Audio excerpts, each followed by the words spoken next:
So I'm about to drive home after doing some deer hunting this weekend. No, I did not get a deer yet, but it was great to be up and spend some time with my dad and brother and be out in God's creation and just it's just good. And one of the things I like to do when I'm on my way home is stop over here at the cemetery here, and this is the area where a lot of my family's from, and over here is where my mom is buried and grandpa and grandma and so on. And it's always good to just stop here every so often.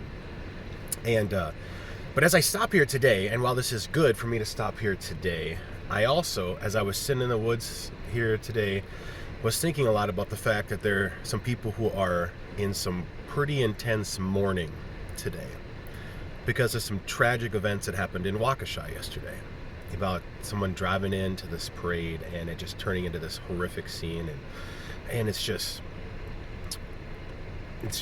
one of those awful things. And I know a lot of people are, obviously there's the people involved, like right there, but just a lot of people too, like why do things like this happen? Why did this person drive in there? Like, what is going on in our world?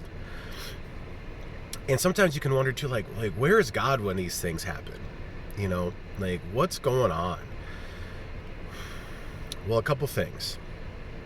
First of all, know that when something like this happens, something tragic in the world, and there's sad things and there's death and so on, know that grieves God's heart. That if there are people right now in mourning, which there are, that means that God is also in mourning. And one way I can let you know that that's the case is to take you back to the account of the flood.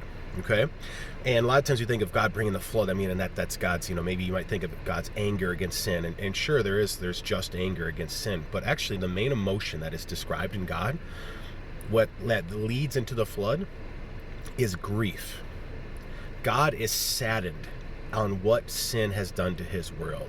It breaks His heart that the world is a place where people do terrible things and tragedy happens.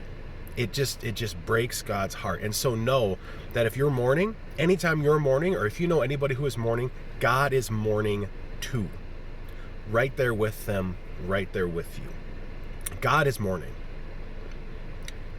And while God is mourning, God is also doing something to give relief and to give healing to the mourning. Or I should say He has done something and is continuing to do something and will ultimately do something.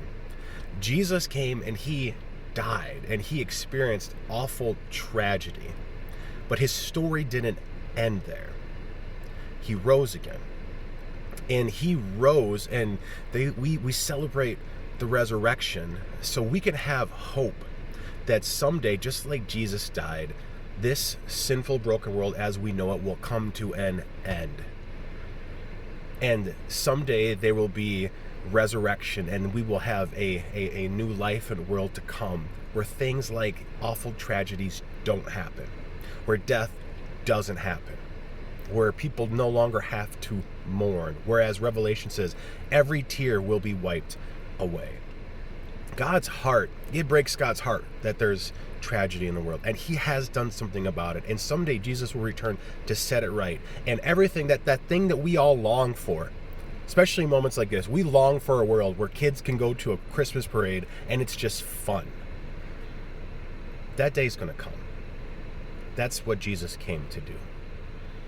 So let God mourn with you and look to Jesus for hope.